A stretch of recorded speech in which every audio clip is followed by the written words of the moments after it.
Good morning. It's 10:47. I'd like to call to order the Policy Industrial Relations Committee of June 25th, 2026. Before we begin, please note this meeting is being recorded.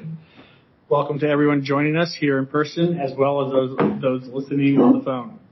If you'd like to provide public comment at today's meeting, and you have not done so already, please let Thomas in the back of the room or Justine on the call-in line know what items you'd like to speak about today.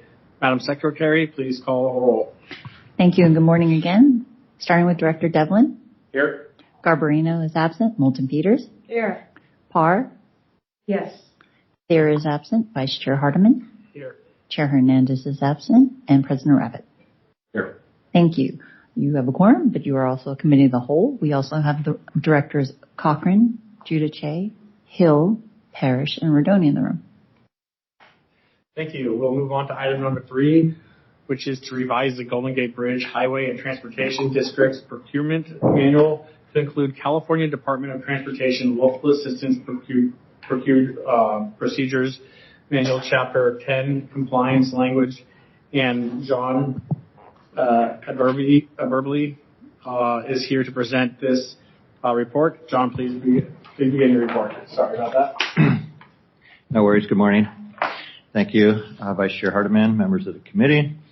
I'm here this morning to recommend that the Rules, Policy, and Industrial Relations Committee recommend that the Board of Directors direct a revision to the Golden Gate Bridge Highway and Transportation District's procurement manual to expressly provide that for applicable federal aid projects, the district will comply with Chapter 10 of the California Department of Transportation Local Assistance Procedures Manual.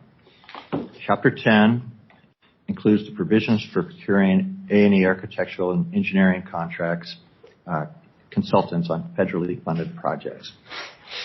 So when we awarded the construction contract for the seismic retrofit, Caltrans performs oversight or delegated oversight authority by FHWA, and part of that delegation includes performing reviews of all of our filing system for the construction contract. And part of that, they also looked at if we have any consultant contracts.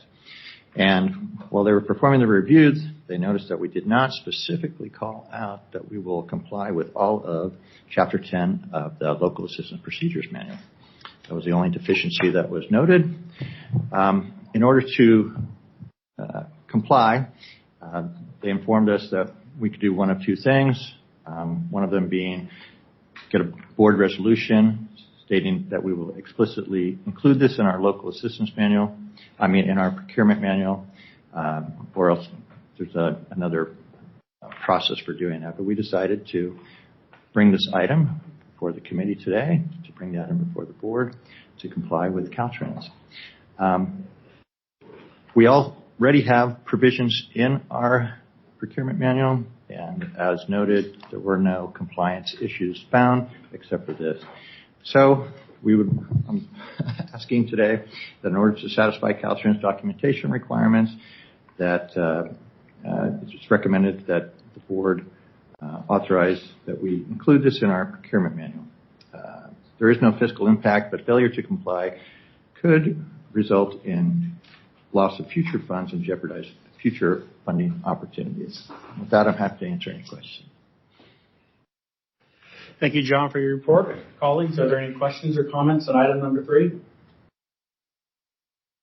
That concludes the discussions on item number 3. Before we take a vote, is there anyone from the public wishing to speak on this item? We have no speakers in the room or on the public line for this item. Thank you. May I have a motion on agenda item number 3? I make that motion. Moulton Peters. May I have a second? Second, Rabbit. Thank you. Madam Secretary, please do a roll call vote. Thank you. Voting on item number 3 with the first and second, starting with Director Cochran. Yes. Devlin. Aye. Giudice. Yes. Hernandez is absent. Hill. Yeah. Maston is absent. Moulton Peters. Yes. Parr. Yes. Parrish. Yes. Rodoni. Yes. Snyder is absent. Thayer is absent. Vice President Garbarino is absent. Vice President Hardiman. Yes. And President Rabbit. Aye. Thank you. That motion passes. We'll now continue on to item number 4, which is to approve the district's amended rules of the board, and the district secretary will present this report. Madam Secretary, please begin your report. So this is the most exciting item on today's agenda. I just want you all to know that. Ooh, thank you for the hands up. The rules of the board is a living, breathing document is what I would call it. And what we do is a snapshot in time. So we're pulling the handbrake on this month's meeting, to be that snapshot in time. Even after this gets approved and we approve the new amended rules of the board, I already saw something that needs to be changed. So that means coming forward in the next year will be another amendment to update the rules of the board. And that's what this is, an update to the rules of the board that was last adopted in May of 2023. And since then, we've done very little, really. There's only been 8 resolutions that we've passed that did anything to update or amend the rules of the board, but only specifically 3 resolutions actually made an amendment to the rules of the board. So I attached the red line version in the back. These are all actions that the board had taken previously since through today, really. And the red line is really the changes. The first one was done to the remote meetings and the meeting participation. The second one was actually compliance with PFM's guidance on investments. And then the third was the disruption policy that we just adopted last month. So they're things you've seen before, but what it is we will put out a brand new version cleaned up without all the red lines online so that we will have an updated rules of the board. The next document that will be so exciting to look at, and it's going to be very cumbersome to do, is the master ordinance. And that's exactly the same thing, a living, breathing document, but it just puts your policies forward and it hits a reset so that we can clean everything up. And that's what this is, and I respectfully ask for your approval for this recommendation to approve the amended rules of the board. Thank you, Madam Secretary, for your report. Colleagues, are there any questions or comments on item number 4? Yes. I just have to say that we all rely on you, Amaret, to know what the rules of the board are. And we appreciate it when we try to overstep them a little bit and we're called back in gently and professionally. Thank you for your comment. Are there any other further questions? Is that a motion? Question? That concludes discussion on item 4. Before we take your vote, is there anyone from the public wishing to speak on this item? We have no speakers in the room or on the public line for this item. Thank you. May I have a motion on item number 4? Yeah, we got one. May I have a second? Second. Thank you, Madam Secretary. Please do a roll call vote. Thank you. Voting on item number 4 with the first and second, starting with Director Cochran. Yes. Devlin. Aye. Giudice. Yes. Hernandez is absent. Hill. Director Hill. Yes. Thank you. Maston is absent. Moulton Peters. Yes. Parr. Yes. Parrish. Yes. Redoni. Yes.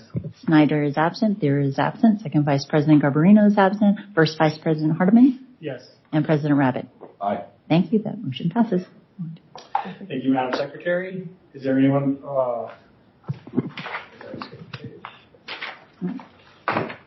Thank you, Madam Secretary. Is there anyone from the public wishing to speak or address the committee under item number 5, which is public comment?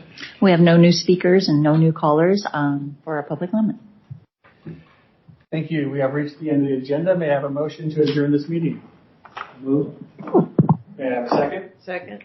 Hearing no objections, this concludes the meeting of the Rules, Policy, and Industrial Relations Committee. Thank you, colleagues. The time is 10:56.